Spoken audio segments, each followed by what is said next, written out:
زما د خوږ اسلام عزتمندو مشرانو کشرانو دوستانو ورونو، الله رب العالمین انسان لا او بیا خصوصا مسلمان لډیر زیات نعمتونه ورکړي دي. یو پیس بند کړ.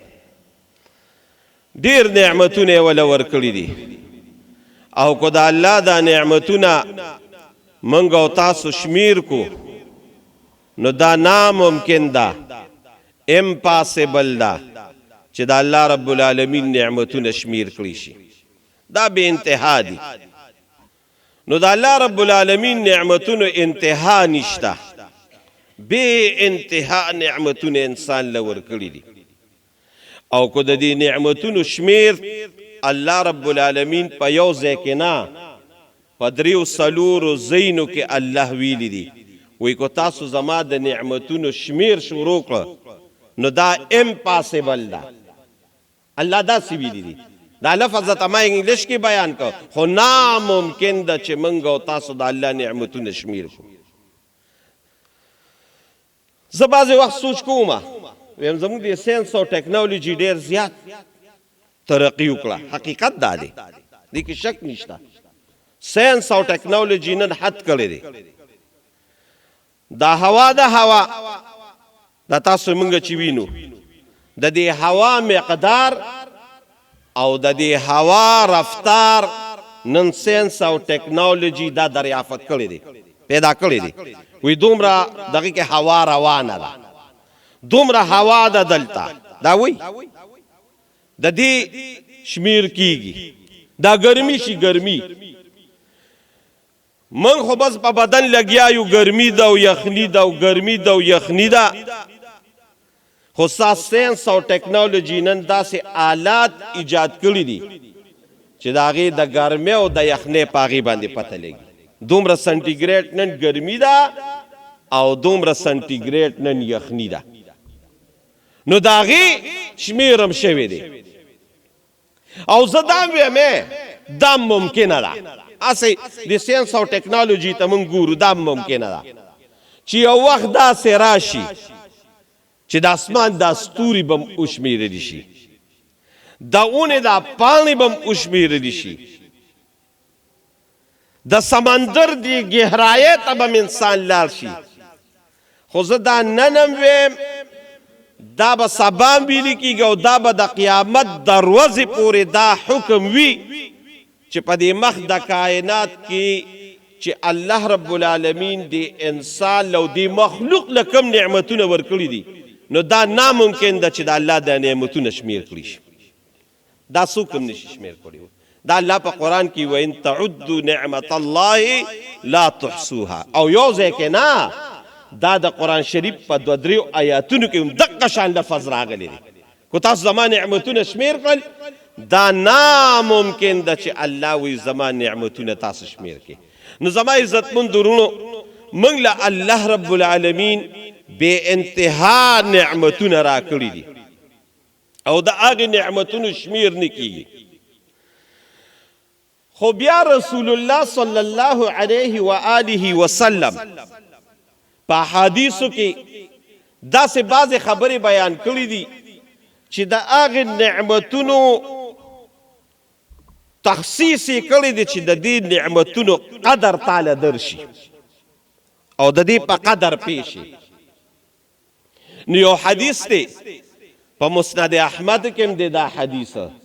او د حدیثو په نورو کتابونو کې هم دی چې رسول الله صلی الله علیه وسلم فرمایي چې کم انسان له الله رب العالمین په دې دنیا کې څلور نعمتونه ورکړل، نو دا انسان دی وایي چې دا زه ډېر لوی خوش قسمت یم، ډېر لوی خوشبخت یم، او دا انسان لوی خوش قسمت دی او لوی خوشبخت دی. دا رسول الله مبارک په یو حدیث کې ویلي دی. نو د دې د وجې د هغې څلورو نعمتونو بیان درته کومه چې ستاسو په دې ذهن کې هم د هغې نعمتونو قدر راشي او د هغې نعمتونو په دې زړه کې یو ځای کیني او د هغې نعمتونو تاسو موږ قدر وکړو نو هغه نعمت په الله نور هم زیات کړي دا الله په قرآن کې ویلي دي لئن شکرتم لازیدنکم کو تاسو زما د نعمت شکریا ازاده کړه لازیدنکم زموږ د علماو د طلبا دلته وایي دا لام د پاره د تاکید دی چې الله وی خامخا به د نعمتونه نور زیاتو نو د دقې بنا باندې راته یم چې د نعمتونه زموږ نورم زیات شي او د نعمتونو باندې الله موږ نورم منور کی نو دا رسول الله مبارک په حدیث کې ویلي دي چې دا څلور نعمته چاته میلو شنو دا ډېر خوش قسمته دی دا ډېر خوشبخته دی په هغې کې لومبی نمبر نعمت کم یو دی نو د هغې رسول الله صلی الله علیه وسلم فرمایلی دي چې لومبی نعمت دا دی چې موږ او تاسو په دې دنیا کې اوسو او دا انسانان اوسي نو چې انسان وي او دی ژوند تیری نو دی به خامخا په یو کور او په یو مسکن کې ژوند تیری په یو ځای کې به ژوند تیری تاسو وینئ دا دی چې دلته څومره موجود یې د هر چا به خپل کور وي د هر چا به خپل مسکن وي نو کور د هر چا دی دا نه چې د چا نشته کو د چا خپل ذاتي دی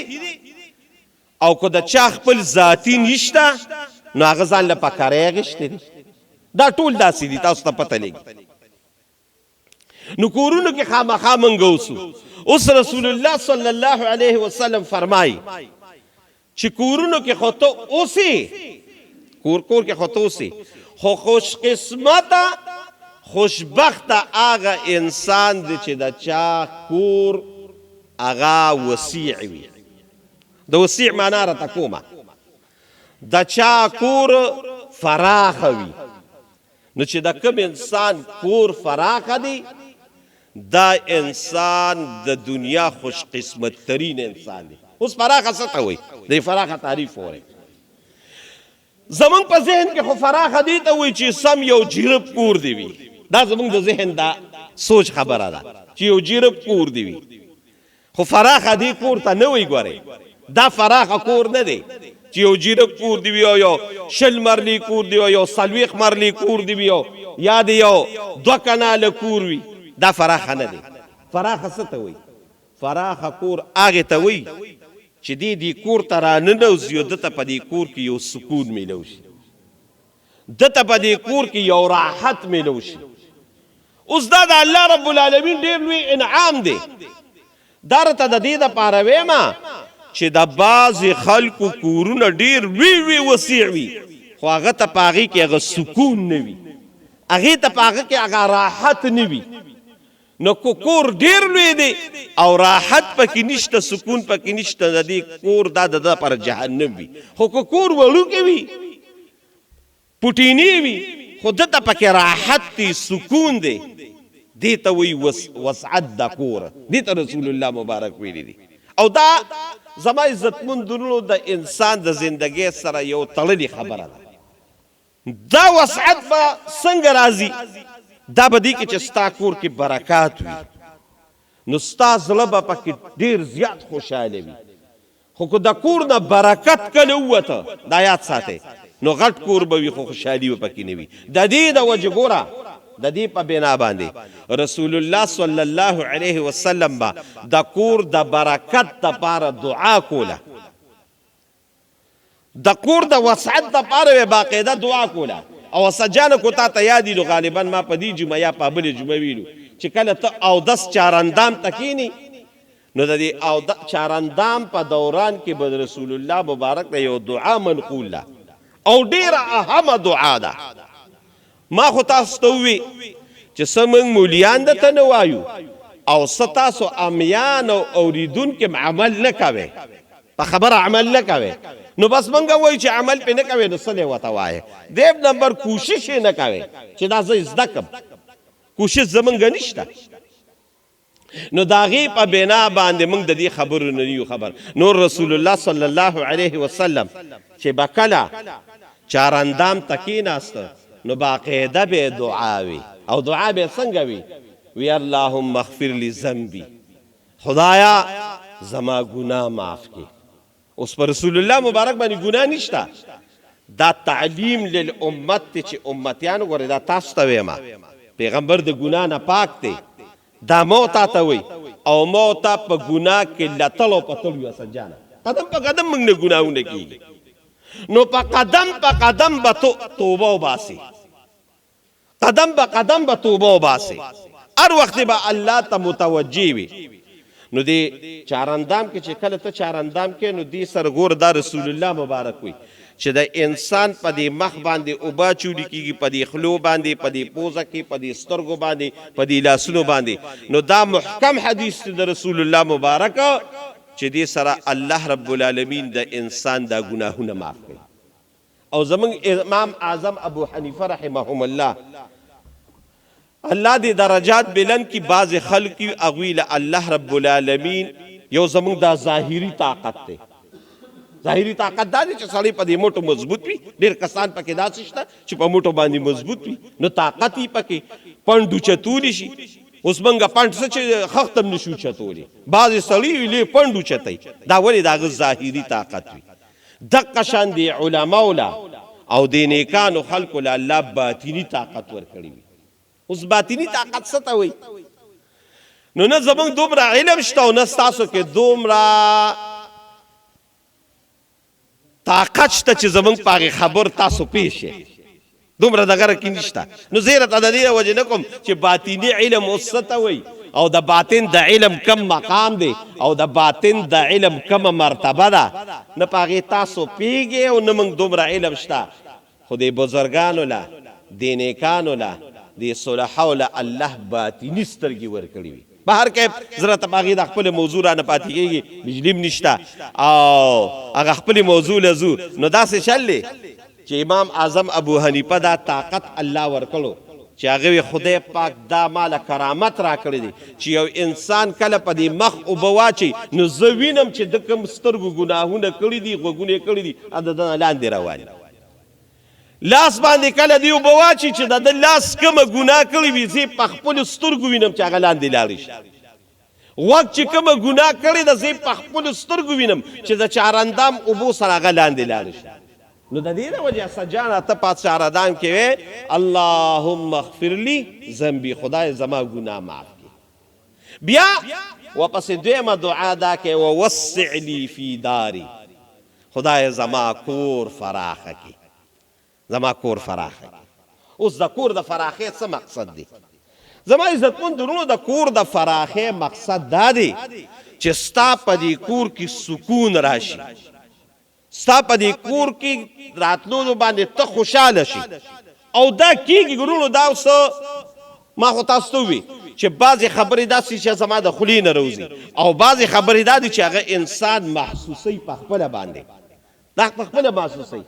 نو د بعضې انسانانو کور ډېر زیات ښکلي وي مزیدار دی پکې خوشحاله وي دی پکې خوشحاله وي زه د قرآن شریف یو آیات دی فاروق جان خو شته نه نو قرآن شریف کې یو آیات دی والله جعل په څوارلسمه سپاره کې دی وی والله جعل لکم من بیوتکم سکنا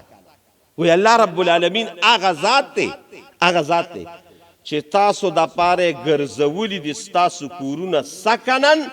د آرام د اطمینان او د زړه د خوشحالۍ ځای ده نو چې د کم انسان کور فراخه وي فراخه څه وي یعنی دی پکې خوشحاله وي دا د الله رب العالمین ډېر عظیم نعمت دی ډېر لوی نعمت دی نو د دې د وجې ته په دې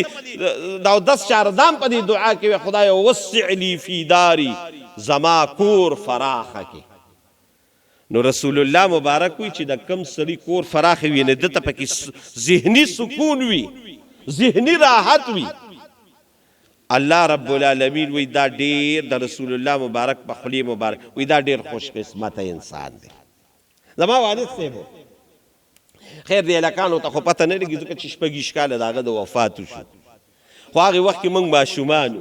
نو پیدو به نو داسې چې بار به میلمانه راغلل زما د والد صاحب به هره شپه بیان لته میلاد لبته تقریر لبته نو د شپې به کله د کوواټ نه اسجانه کوواټ بنو او دا لوی د دینه به واپس کور ته راته او هغه وخت کې دومره چې دا اوس کم د آمد و رفت او کم د ګاډو دا نظام دی دا داسې نو ډېره ګرانه به وه خو هغه به کور ته راته نو موږ والو داسې خلکو به ورته وي استاد جوی ته د ګوره د کوواټ نه رالې دا ډېرې لرې ځای نه دي د پلانکي ځای نه رالې د ډنګري ځای نه رالې هغه به قسم په خدای دا وي وایي زه چې د خپل کټ ته راورسم او بیا به څو د شپې به یوه دوه بجې راورسېد خیر دی که خو زما مقتدیان ډېر کم دي د هغې وخت چې کم مقتدیان دي خو سجانه او وهابګل حاجي صاحب د خدای په ذات مې د قسمي د شپې به په اوړي کې 2 بجې راغې او سار به 4 بجې په مونځ کې موجود دا ټوله زندگی ما د هغه کتلې ده نو ما د خلکو به ورته ته دا بار ولې شپه نه کې نو قسم دې د آیات پې وي والله جعل لکم من بیوتکم سکنه وي ما تاسو دپاره ستاسو کورونه د آرام او د راحت ذریعه ګرځوله وایي زه چې د خپل کور ته راشم او په دې خپل کور کې نیمه ګنټه هم په دې خپل کټ کې خوب وکم سملم وایي زما دې ذهن ته یو عجیبه سکون راځي نو دغه سکون باندې اوس موږ خبر نه یو کو په دغه سکون باندې په اصل کې موږ خبر شو بیا به موږ دپاره کورونه جنت وي جنت نو د دې نه وجې خو رسول الله مبارک وفرمایي چې د انسان د خوش قسمتۍ دپاره یو دا خبره ده چې د ده کور د ده دپاره د سکون او د راحت ذریعه جوړه شي الله رب العالمین دې زموږ او ستاسو کورونه د سکون او د راحت ذریعه جوړه کړي نه یو دا انسان د خوش قسمتۍ او د خوشبختۍ به دا نښه وي چې د ده په کور کې به ده ته سکون حاصل وي دا بیا د دنیا خوش قسمت ترین انسان دی خصوصا د کورونو نه بار شپې کوي دا ولې د ده د کور هغه سکون برباد دی نو دی به کله یا په یو مجلس کې به لګیایي او کله به په بل مجلس کې لګیایي کله ستا دې زړه ته د کور سکون راغی ته بیا بهر شپه ونه کړي نو دا خوش قسمت انسانی چې د شپه په خپل کور او په خپل کټ باندې وي دا د دنیا خوش قسمت ترین انسان یو رسول الله مبارک دا فرمایي دویم نمبر د انسان د خوش قسمتۍ او د خوشبختۍ ذریعه چې رسول الله مبارک خولې ده هغه دا ده چې د ده ګاونډ مزیدار وي د ده ګاونډ ښکلي وي دته په ګاونډ کې سکون او راحت وي او دام حقیقت دی دا چې چاته پته لګي چې د ده ګاونډ خشته او مزیدار دی د ده ذهني سکون هغه په ځای باندې وي او کم سړي ته چې دا پته وي چې ګاونډ مې خراب دی ګاونډ زما د سور برابر نه دی نو د ده دپاره بیا ډېره زیاته ګرانه وي ته به وایې دا څنګه اسدجانه نو دا داسې شل دی دا موجوده وخت دی چې دا موجوده زندگی ډېره تیز رفتارۍ سره روانه ده پخوا به د دې ګاونډیت وهابګل حاجي صاحب ډېر یو شان و اوس ګاونډګریت ختم شوی دی هغې وجه دا ده چې زموږ دا خلک ټول بار توتي دي نو په دې ښارونو کې او په دې لویو لویو ځایونو کې اوسي نو تاسو هلته سوچ وکړئ دا هغوی ته پته لګي چې دا کم خلک دې ښارونو کې اوسي جوخ په د ده ګاونډي وي دې به یې پېژنیم نه چې دې څوک دی دا شو جوړ شوی ده اوس دا دغه پخوا به زمونږ دا علاقې وي ګاونډ څه کوي چې واپسې نور کورونه علاقه کې به سړی پېژندېدی شو اوس هم الحمدلله په دې کومو دا زموږ چې دا کومې قصبې دي او کلي دي دې کې دا شی شته خاریه کې دا شی نشته خاریه کې دا پته نه لګي چې زما دا ګاونډي څوک دی زما دا ګاونډي د کوم ځای دی نو تاسو خو سوچ نه کړئ موږ سره دا پېښور نه چې دا مېلمانه راشي یا د پېښور نه زموږ دا نو زر د شپې خطا وي نو موږ ورته وي دا ولې وي یاره د ګاونډ هم پته نه لګي چې څوک دې پته کړي کور هم داسې خوش یې پرې نو ګاونډ دا د الله رب العالمین صحیح طریقه باندې وي لوی نعمت دی لوی نعمت د دې نعمت هغه چاته پته لګي چې چا په خپل ګاونډ کې ښکلې زندګي تېره کړې وي ښکلې ژوند دې تېر کړی وي ښکلې د راحت زندګي تېره کړې وي دته د ګاونډ هغه حیثیت او د ګاونډ هغه لوی مقام معلوم وي او په کار هم دي وروڼو موږ له یو خبره یاد ساتئ چې زمونږ ګاونډ دا اعلا وي دا بهترین وي دا ښکلي وي د ګاونډي سره بهترینه زندګي تېروه ځان نه لړم او مار مه جوړوه نن لوی غضب زمونږ دا دی ګاونډي د ګاونډي نه تنګ دی او دا عظیمه ګناه ده سخته ګناه ده دا یاد ساتئ دې نه خو موږ نن خبر نه یو تا حدیث راواله مشکات مبارک راواله د قشان نور د حدیث کتابونه راواله تا ته به پته ولګي چې د ګاونډي څومره لوی حق دی اوس خو موقم دا نه ده ممکنه زموږ په دې ګاونډیریت باندې بیان مخکې هم کړی دی ښه وبکو بیا وپیوکو د ګاونډي څومره حق دی رسول الله صلی الله علیه وسلم فرمایي وی جبریل یو ځل راغی اوس جبریل رالیږي څوک فاروق جانه الله رالیږي وما نتنزل الا بامر ربک کنه یار ول شپاړسمه سپاره دی راکړه وما نتنزل الا بامر ربک جبریل رسول الله مبارک وته یو ځل وی ته جبریل ولې ناراض وی وما نتنزل الا بامر ربک وی زه نشم راتلی سیوا د الله د حکم چې الله حکم وکړي چې لاړ شه نو زه نو جبریل داسې نه راځي جبریل چې راځي نو دا به د الله په حکم راځي وی یو ځل جبریل ماله راغی نو ما ته لګیو د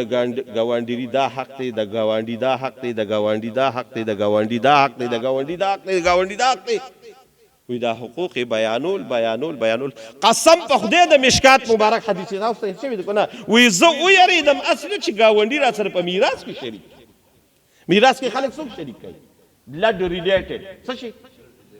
بلډ ریلیټډ خلک هغه چې چا سره خونی رشتې وي لکه رور خور زوی لوره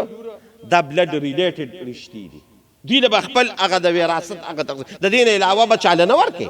چې ستا کوم بلډ ریلیټډ خلک دي دوی له به خپل د وراثت هغه کم حق دی هغه به ورکوي نو ما ته وګوره وی دومره رسول الله مبارک وی جبریل ته تاکید کو وی ما وی چې چرته را سره په میراث کې شریک نه کی من نن گاونډي رانه تنگ من نن گاونډي هغه په اور کې ایثار دی دا یقینو قدر ته یقیني خبره کوم د گاونډي اس حق ممکن نشته بل ځکه رسول الله صلی الله علیه وسلم فرمای وی والله لا یؤمن چې دا خبره وریدي نو دویم نمبر حدیث کې په دې مشکات کې د فاروق جان تاسو ته بتیر شي یا برته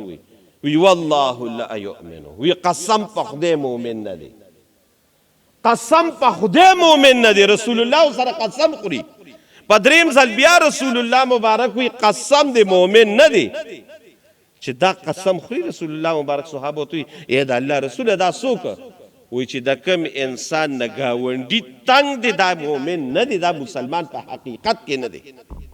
چې د ایمان او د اسلام کمی تقاضی دي په هغې باندې برابر نه دي نو زما عزتمن درلو د ګاونډي لوی شان دی لوی مقام دی نو د دې د وجې رسول الله مبارک وایه چې کم انسان ته خشته ګاونډي میلو شو دی په دنیا کې د ټولو نه خوش قسمت ترین انسان دی دیم نمبر نعمت رسول الله مبارک دا بیان او دریم نمبر نعمت د الله رسول فرمای چې کم انسان ته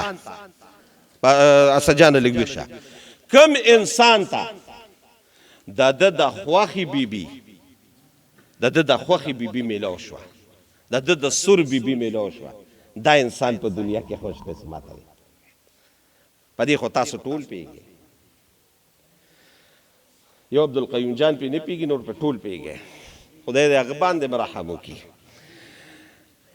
چې کم انسان ته د خوخي بیبي میلاو شو او د سور بیبي میلاو شو رسول الله مبارک وی دا په دنیا کې خوش قسمت ترین انسان دی خوشبخت انسان دی چې د سور بیبي وي اوس د سور بیبي څوک ده تاسو خو ټولو بیبیانې کړي دي خو د سور بیبي هم څوک نو دا رسول الله مبارک وی زه نه وایم رسول الله صلی الله علیه وسلم فرمای چې د سور بیبي او د خون بیبي هغه ده چې ته هغې ته وګورې خوشحاله شي ته هغې ته وګورې دا د حدیثو الفاظ دي ته هغې ته وګورې او خوشحاله شي او دویم نمبر رسول الله مبارک ویلی دي چې ته هغې ته حکم وکړې او د شریعت د لاندې وي دو صفات رسول الله مبارک بیان کړي یو چې ورته ته وګورې او خوشحاله شي دا نه چې ته ورته وګورې چې کله به خدایه تختم دا شته که نه دا تاسو کې ډېر دي ته په خدای مې د قسمي په مصلا په منبر باندې ناستین دی جومات ته یو راغلو نو ما ورونه دی هلکانو ته یې بند که نه هغه وی زه نه غم استاد یو ما یې ولې وی د هغې کوروانې نه تنګ یم قسم په خدای قسم مې راته وخوړه نو چې ته ورته وګورې خوشحاله شي رسول الله مبارک وی او دا شته پکې د ډېرو خلکو پکې وي. یو دا چې ته ورته وګورې خوشحاله شي، او بل ورته دی چې ته ورته حکم وکړې او د شریعت د طریقو مطابق وي او غستا وي چې آمنا وصدقنا. بالکل ټیک ده. دې دواړو کې پښتانه نن سبا پیل دي. نن سبا راته یادو مخکې به د خلکو د بیبیانو خیال ساتو، اوس دا باندې بیبیانې دغه شوي دي، زورورې شوي دي. نو چې ورته ګورې چې خدایه که خوا به تختم، او چې ورته حکم وکړي وای وای وای وای وای وای نه. رسول الله مبارک وی بهترینه ښځه هغه ده چې ته ورته وګورې خوشحاله شي او ته ورته حکم وکړي او ستا حکم ومني. نو چې دا بیبي انسان ته میلاو شوه، هسې یم لوی نعمت خو په دې دی چې د انسان زندگی ټوله دې سرې وي. د انسان ژوند بس چې واده دی وکړه، بس ژوند به سر بیا ټول عمر د اکثر خلکو یادو. کم خلک داسې وي چې هغه ژوند کم وي، یا مړ شي یا څه، یا ناچاقي راشي. خو چې دلته دا تاسو څومره موجود دي، اکثر ملګري پکې داسې چې د انسان ټوله زندگی هغه د ښځې سرې وي، د ښځې سرې وي. نو چې اوس ښځه ستا د مزاج مطابق ده، ستا د دغه مطابق ده، د خوند مطابق ده، نو ستا به ورسره زندګي مزېداره وي، ژوند به دې ورسره خشته وي، ژوند به دې مزېدار وي. نو چې د انسان او دا الله رب العالمین په قرآن شریف کې فاروق جان ویښ شه، دا قرآن شریف کې الله رب العالمین دا په صافو آیتونو کې ویلي دي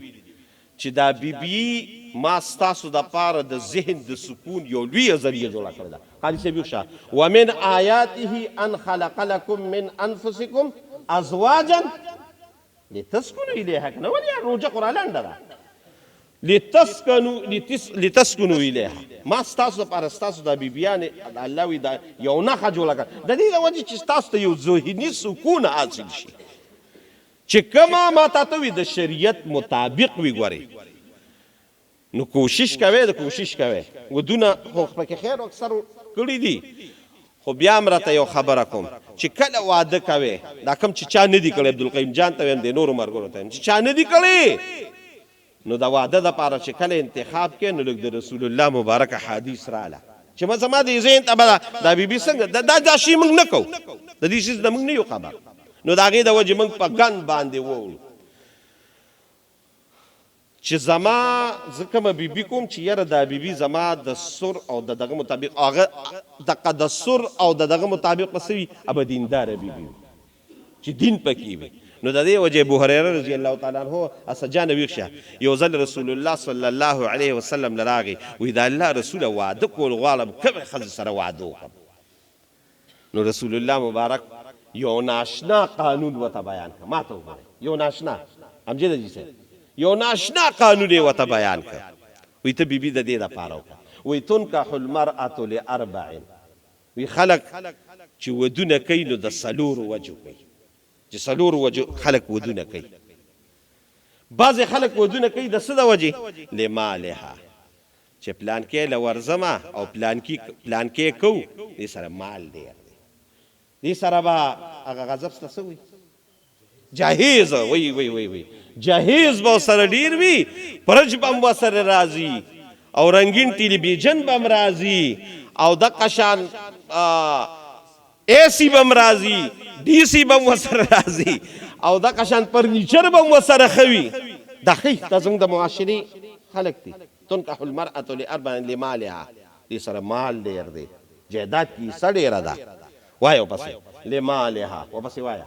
ولجمالها. بعضې خلک د دې د وجې ښځه کوي چې حسنداره ډېره ده، حسن یې ډېر دی. د جمعې مونځ دی، سړی پکې واضحه خبرې دغه نه شي کولی، سترګې یې ډېرې خشته دي، وروځې یې ډېرې خشته دي، او دقه شان لوړه دنګه ده ډېره، وغیره وغیره. دغه د بار خلک هم نه اوري. نو ولجمالها، بعضې خلک ښځه د دې دپاره کوي چې جمالداره ډېره زیاته ده، حسن یې ډېر زیات دی. او دریم نمبر رسول الله مبارک ورته وایي ولحسبها، بعضې خلک د دې دپاره ښځه کوي چې وایي نسب او حسب یې ډېر لوی دی، حسب نسبداره ده، سیدانو والا ده، میاګانو والا ده، پښتنو والا ده، دا خلک کوي لګیا دی. نو بعضې خلک ښځې د دې دپاره کوي. الله اکبر، زار شد د رسول الله صلی الله علیه وسلم د مبارک خلینا او څلورم نمبر ابو هريره خلق د دې لپاره ښځه کوي چې ولدینها دې لپاره کوي چې دیندار ډیره زیاته ده د قرآن حافظه ده عالمه ده حیاداره ده دینداره ده بعضې خلک د دې لپاره ښځې کوي ما ته وګورئ الله اکبر رسول الله مبارک ابو هريره ته وی فظفر بذات الدین تربت یداک وی ابو هريره په دقې څلورو والو کې ته دا دینداره ښځه منتخب کا لاس دې په خاورو کې کاکړ شه ته دا دینداره دغه کا نو دا دینداره چې ده که نه دا به ستا دپاره ډېره بهتره وي یاره دې خوا سجانه یو خبر راته کومه خیر دی ته خو انشاءالله اوس د بچي د عمر دی دوی نه به خامخا ښځه کې او موږ به د خپلو بچو د یو قانون ځان سره یاد کړه چې دې کې رسول الله مبارک دا څلور خبرې کړي دي چې لمالها ولجمالها ولحسبها ولدینها د دې څلورو د وجه اوس تا د دین دا خبره به تې خیر دی لږه دې خوا کو خو د دې دریو وجو دې وکړئ نو زمونږه د دې علاقې دا به وویل بلکې د علاقې نه د دې صوبې ډېر لوی عظیم عالم دی حقیقت دا دی ګوره هغه زموږ د پښتنو یو متل دی وایي نور په ګوته باندې امجده جي صاحب نه پټېږي بعضې عالم شان ډېر لوی مقام یې ډېر خواري ډېره کړي نو دا خبره ما د هغه نه یو ځل نه یو لس ځله په داسې میلادونو کې اورېدلې ده زموږ د دې علاقې ډېر لوی عالم او ډېر لوی عظیمه هستي شیخ القرآن والحدیث حضرت مولانا فخر الاسلام صاحب دامت برکاتهم عظیم عالم دی لوی عالم دی منی به علم به منی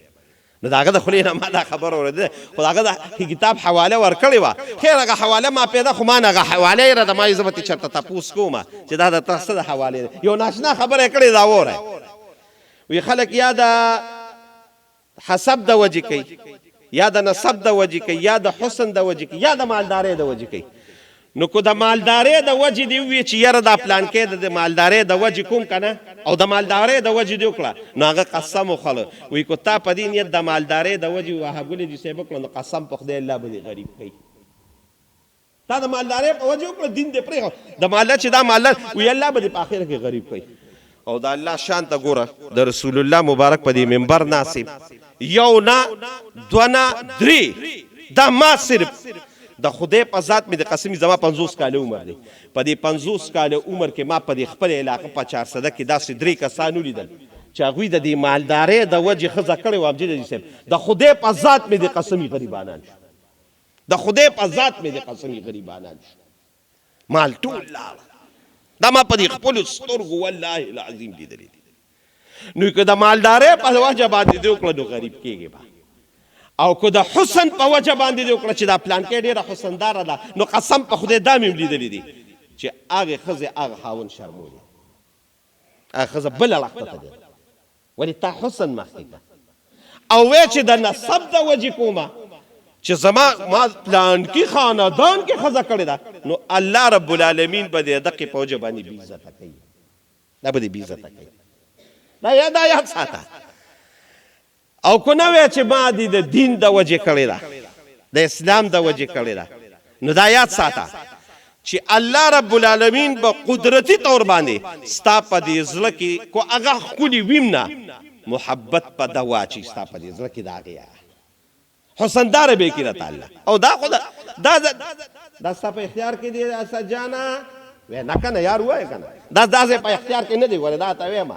په خدای یقین وکړه ډېرو خلکو بدرنګې ښځې او دومره خوښې وي چې زه به تا ته څه وایم دا د دې ځای خبرې دي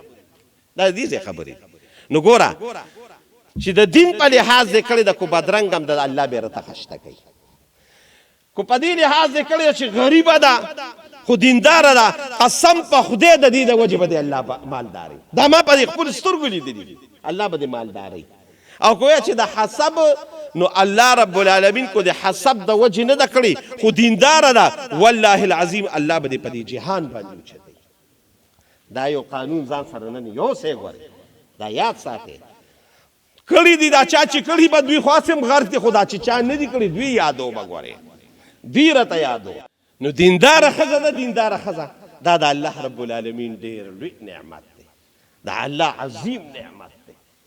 نو دې د وجې رسول الله مبارک وایي چاته چې دینداره ښځه میلو شوه دا ډېر خوش قسمته دی، دا ډېر خوش بخت دی. او بیا یې خبره وره د دې دیندارې ښځې دا کمال وي د انسان هغه خواهش دی، زه هغه خبرې نه کوم، خو د دې خواهش نه پس بیا یو بل دور شروع شي، هغه د اولاد بیا هغه خواهشونه ختم شي، د هر چا دا دغې زما د اولاد دا کامیاب شي. دینداره ښځه چې وي دا یاد ساته اولاد به دې کامیاب وي، اولاد به دې سربالا وي. اوس خو وخت هم دغه د یوه نیمه ختم شو، خو زه به راته دومره ووایم چې تاسو د دیندارې ښځو دغه وګورئ که نه، نو چې دینداره ښځه فاروق جانه نو زوی به امام بخاري جوړېږي، زوی به څوک جوړېږي؟ امام بخاري د څه د وجې ټیک ته هغه تقدیر مسله زه منمه، خو امام بخاري چې د بخاري مبارک ته رسېدلی دی او د دې مقام ته رسېدلی دا د مور د برکت رسېدلی، مور یې بهترینه وه، مور یې نیکه وه، مور یې الله ته جوړلی دي. الله هذا القیاس اوس پرته زه کمه یادوم کم یادوم، وخت لږ یې هغه ټیم هم برابر شو، خو صرف دومره راته وایم چې مور دینداره وي د هغې لوی اثر په اولاد باندې. نو رسول الله مبارک وایي کم سړي ته چې نیکه بیبي میلاو شوه دا د دنیا خوش قسمت ترین انسان دی. دا دریم نمبر راځي. او څلورم نمبر د الله رب العالمین رسول چې ښولې هغه دا ده چې چاته بهترینه سواري ښکلې سواري مرکب دا میلاو شو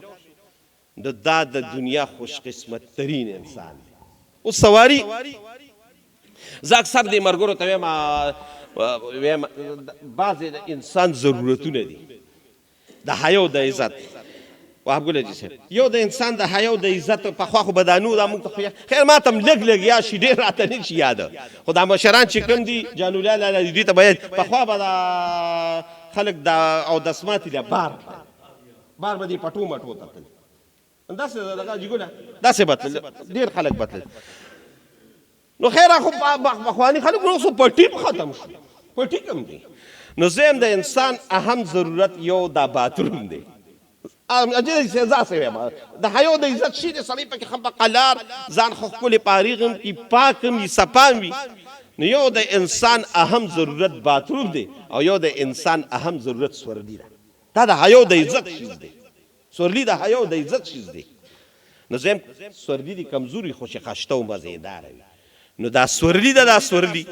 دا انسان پسې ګورې بختوریږي او سپیرې کېږي. دا راته یادو رسول الله مبارک وایي دا د انسان خوش قسمت ترین انسان چې دته خشته او مزېداره سورلي میلاو شي. اوس په اخره کې یو خبره کوم بس ما په یو نیمه باندې بس کړو یو نیمه ته خبره قبل ته دا څلور واړه صفات په زمونږ دپاره څنګه د خوش قسمتۍ ضرور روزي چې الله رب العالمین زمون کورم پراخه کی، الله دې زمون د ټولو کور پراخه کی، یعنی د خوشحالو جوړ کی. گاونډي دې زمانه تنګ نه وي او خوشحاله دي چې الله په مال اجر راکړي. بیبي دې زما د سور وي او الله رب العالمین دې موږ دا ناکاره ښځې نو ساتي. او څلورم نمبر سورلیم زما دپاره الله د خوش قسمتۍ ضروري جوړه کړي. دا به څنګه کېږي؟ دا خو د قسمت خبرې دي، څلور واړه د قسمت خبرې دي. نو دا یاد ساتئ چې دا ګورې رسول الله صلی الله علیه وسلم فرمایي چې الدعاء يرد القدر. الدعاء يرد القدر. تاسو ټول ما سره نه وایئ، دا بس تاسو د زړه کې یو عجیبه خبره کوم. الدعاء وایئ يرد القدر. دې کې به اکثر ملګري پوهېږي خو زه یې ته مانه وایي دعا تقدیر بدلوي. دعا تقدیر بدلوي. دا رسول الله مبارک دعا تقدیر بدلوي. نو دا کور وسعت گاوند ښه بیبي ښکوالی دا خو د تقدیر خبرې دي، دا خو د تقدیر خبرې دي، دا موږ ته څه پته لګي. نو اوس وایي که دا خشته شي که نه دا به دعا خشته کوي. اوس د دې دپاره یو بهترینه دعا چې رسول الله مبارک ښولې ده او سجانه په دې دعا باندې موږ مخکې بیان کړی دی، خو دا صرف اوس د موجوده وخت کې رایاده شوه، قسم دی. هغه دعا داسې ده چې هغه به ستا دا ټول تقدیرات بدلوي. کور کې به دې خوشحالي راولي، ګاونډ به دې مزېدار وي، بیبي به د سره خشته وي، او ستا د سور به جوړوي الله او سورلي به الله درکوي. خو هغه دعا ته په یو سوچ او په یو فکر وایي. هغه دعا کومه ده؟ تاسو چې د جومات کې څومره موجود یې نو که زه قسم وخورم انشاءالله حانس پکې نیم چې قسم په خدای هغه تاسو ټولو له درځي. او هغه کومه دعا ده؟ ربنا آتنا فی الدنیا حسنه وایا وفي الاخرة حسنه وقنا عذاب النار. مو خو صرف د دې معنی زده کړې ده چې ربنا آتنا فی الدنیا حسنه، خدای راکړي دنیا کې نیک عمل. حسنه نیک عمل ته وي. ربنا آتنا فی الدنیا حسنه، خدای مال راکړي په دنیا کې نیک عمل نیکی. وفي الاخرة حسنه، او په آخرت کې من دا نیکی په کار راولي. وقنا عذاب النار، او د عذاب د اور نه مې وساتي. دا مونږ وایو. خو د دې علماو او په دې مستقل بیان هم کړی دي دغه اسدجانه. خو زه راته دا وایې ته دا وایې ته په تقدیر کې دا وایې وی ربنا آتنا فی الدنیا، راکې مال دنیا کې خشته او مزیدار د راحت کور. وفي الاخرة حسنه، او خدای په آخرت کې د راحت او خشته مزیدار کور راکې چې کوم یو دی؟ جنت دی. کوم یو دی؟ جنت دی. وقنا عذاب النار، او خدای د ناکاره کور نه مې وساتي.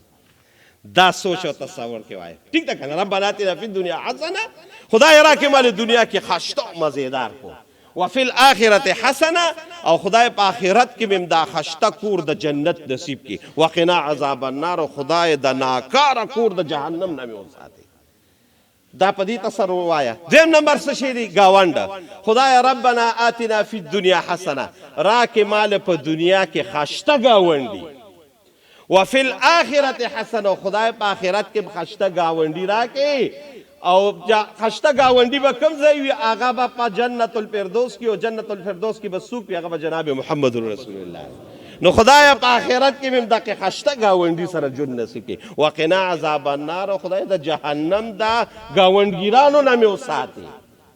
دا دویم نمبر شو. دریم نمبر ربنا آتنا فی الدنیا حسنه، خدای راکې په دنیا کې خشته مزیدار بیبي. وفي الاخرة حسنه، او دقه خشته مزیدار بیبي د حور مې خدای جنت کې نصیب کړي. وقنا عذاب النار وایا وایو بس صدا شابه،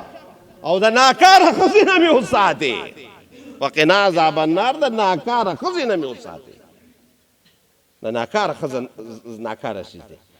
ربنا آتنا فی الدنیا حسنه، خدای خشته مزیدار سورلی په دنیا کې راکړي. وفي الاخرة حسنه، او خشته او مزیدار سورلی د جنت، خدای د جنت مې نصیب کړي. وقنا عذاب النار، د ناکاره سورلی نه مې خدای وساتي. على هذا القياس. نو دا دعا ګوره ډېره بهترینه ده. الدعاء يرد القدر، دا دعا به د تقدیر بدلی، تقدیر بدلی. دا یاد ساته.